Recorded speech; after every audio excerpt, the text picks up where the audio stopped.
Ternyata, masalah keuangan terbesar yang dialami banyak orang bukanlah sekadar dompet yang tipis.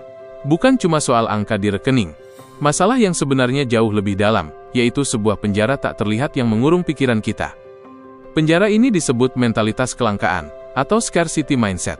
Ini adalah kondisi psikologis yang membuat kita merasa tidak akan pernah cukup. Dan jebakan ini, secara diam-diam, justru membuat kita semakin sulit untuk keluar dari masalah keuangan. Ini adalah siklus yang terus berputar, dan hari ini, kita akan bongkar tuntas cara kerjanya, dan yang paling penting, bagaimana cara memutus rantainya. Jadi, apa sih sebenarnya mentalitas kelangkaan itu? Sederhananya, ini adalah sebuah kacamata yang kita pakai untuk melihat dunia. Kacamata yang membuat segalanya terlihat terbatas. Uang terbatas, kesempatan terbatas, bahkan kebahagiaan pun terasa terbatas. Pola pikir ini membuat otak kita bekerja dengan cara yang berbeda. Kita jadi melihat hidup ini seperti sebuah kompetisi. Kalau ada orang lain yang berhasil, kita secara tidak sadar merasa porsi kita jadi berkurang. Keberhasilan teman jadi ancaman. Kemenangan orang lain terasa seperti kekalahan kita. Akibatnya apa? Empati kita terkikis. Sulit untuk ikut bahagia melihat pencapaian orang lain, karena seluruh energi mental kita habis dipakai untuk satu hal, bertahan hidup. Pikiran kita jadi seperti masuk ke dalam sebuah terowongan. Fokusnya menyempit, hanya pada masalah yang paling mendesak di depan mata. Gimana caranya bayar cicilan bulan ini? Makan apa besok? Tagihan mana yang harus didahulukan? Saking fokusnya di dalam terowongan itu, kita jadi nggak bisa melihat gambaran yang lebih besar. Kita jadi abai sama hal-hal penting lainnya, seperti kesehatan, hubungan dengan keluarga, atau bahkan merencanakan masa depan. Kemampuan kita untuk berpikir jangka panjang seolah lumpuh. Yang ada hanyalah mode reaktif, menyelesaikan satu krisis ke krisis berikutnya, tanpa pernah benar-benar membangun fondasi untuk masa depan. Kondisi ini bukan cuma teori. Ini adalah realita pahit yang dialami jutaan orang di Indonesia, terutama mereka yang hidup dari gaji ke gaji. Coba kita lihat potret nyata dari teman-teman kita yang berjuang dengan gaji UMR. Di Yogyakarta, kota yang katanya biaya hidupnya murah, seorang pekerja dengan UMR sekitar 2 jutaan harus memutar otak setiap hari.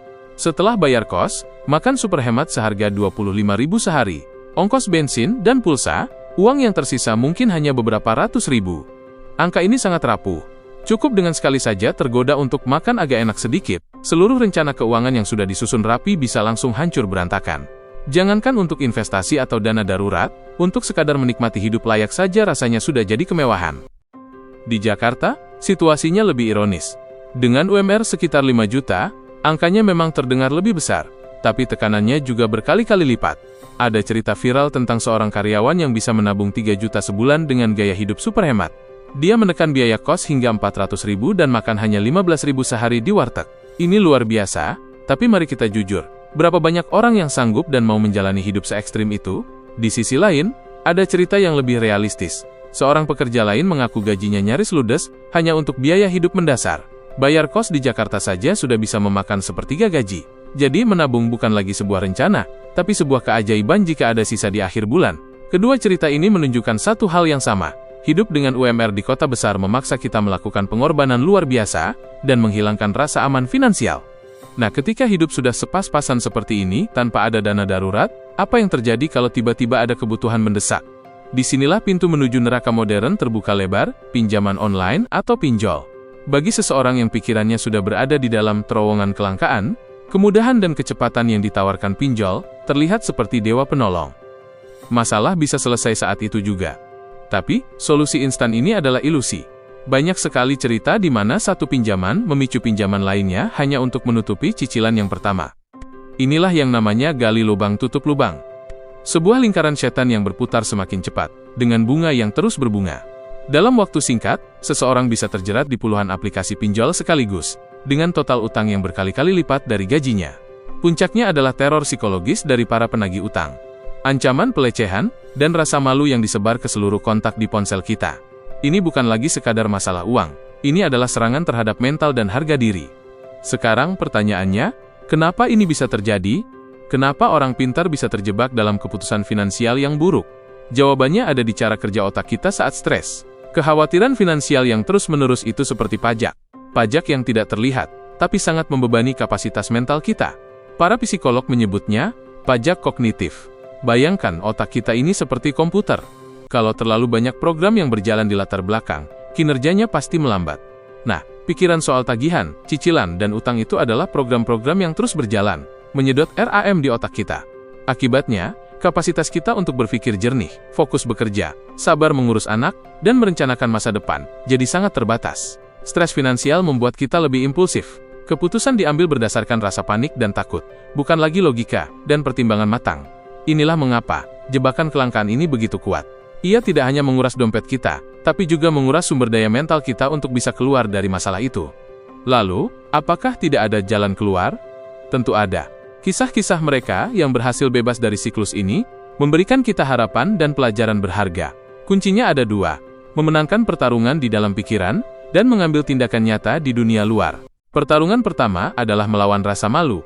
Langkah paling krusial yang sering diceritakan adalah keberanian untuk akhirnya jujur dan terbuka. Mengakui masalah ini kepada pasangan, keluarga, atau sahabat terdekat. Tindakan ini mematahkan isolasi dan membuka pintu untuk mencari solusi bersama. Setelah itu, mulailah secara sadar mengubah fokus. Latih diri untuk bersyukur atas apa yang kita miliki saat ini, sekecil apapun itu. Ini bukan klise.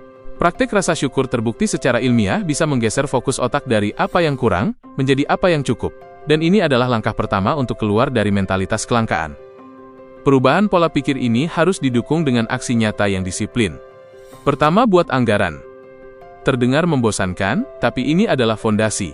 Kita harus tahu pasti kemana perginya setiap rupiah yang kita hasilkan.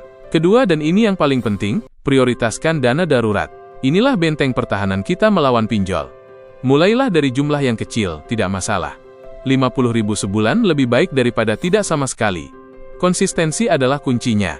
Memiliki dana darurat, bahkan dalam jumlah kecil, memberikan rasa aman psikologis yang tak ternilai. Ketiga, jika sudah terlanjur punya utang, hadapi. Jangan gali lubang baru. Buat daftar semua utang. Dan fokus lunasi satu persatu. Mulai dari yang bunganya paling mencekik.